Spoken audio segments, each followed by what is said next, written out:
The Road to Jonestown by Jeff Gwynne.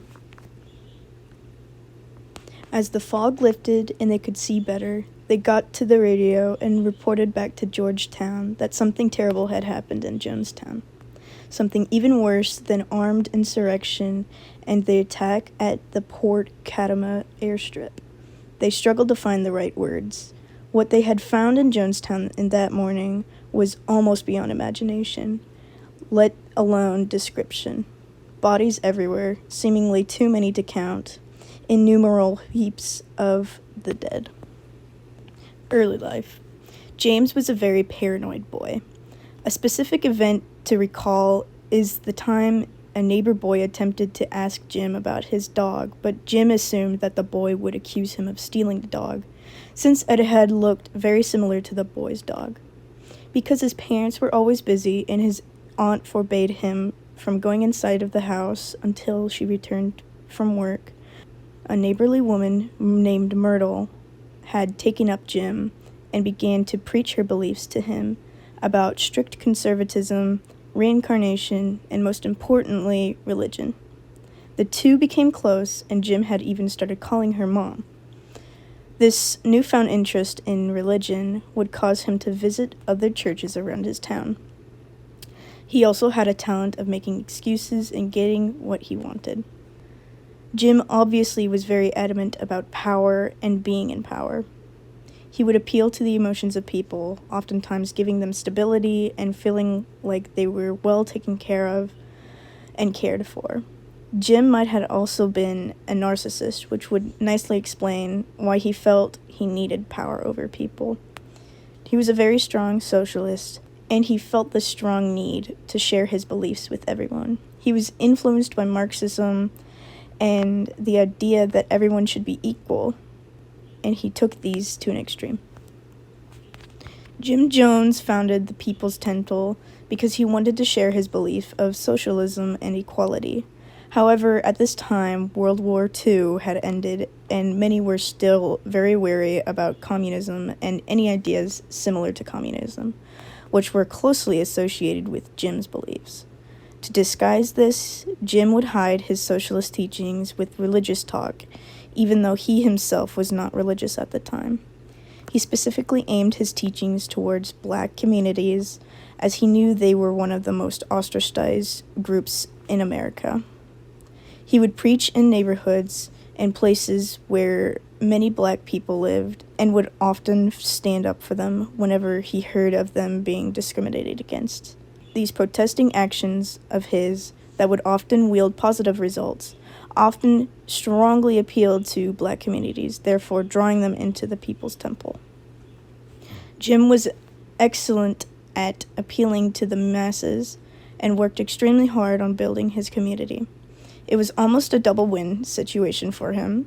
He was able to unite people who shared equality beliefs and also be able to share his views and hopefully convert people to what he thought and believed.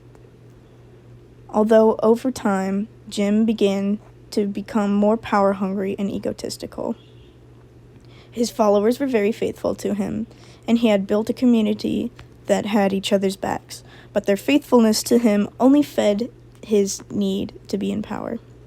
He began enforcing strict laws to abide by, which also isolated his members from the outside world. At first, he followed these same rules, but soon he began bending or ignoring them altogether for his own benefit. He often committed adultery and had started taking drugs. His addiction was so bad that he had started leaving pill bottles around his house, which led to one of his sons using them in an attempt to overdose. As mentioned before, Jim was a very paranoid man. He was always anxious about the possible nuclear disaster that may or may not occur. This fear caused him to be constantly traveling. He moved his church around, but as well as his personal home around. This, coupled with the fact that his organization was under constant scrutiny, led to him purchasing some area in Guyana, which he planned on using as a safe haven from nuclear attacks and criticism for his members. One by one, he moved members of his community to Guyana and made them work to get the area well working and able to support hundreds of members in this racial utopia. At this time, Jim had gained a sudden interest in mass suicide, occasionally bringing it up during some sermons. In 1978, a U.S. congressman named Leo Ryan visited Jonestown under investigation of human rights abuses. Jim ordered his guards to kill Ryan and his team. Soon after, Jim coerced his members to commit mass suicide by all drinking cyanide-laced Flavor Aid, thus ending Jim and his reign of power.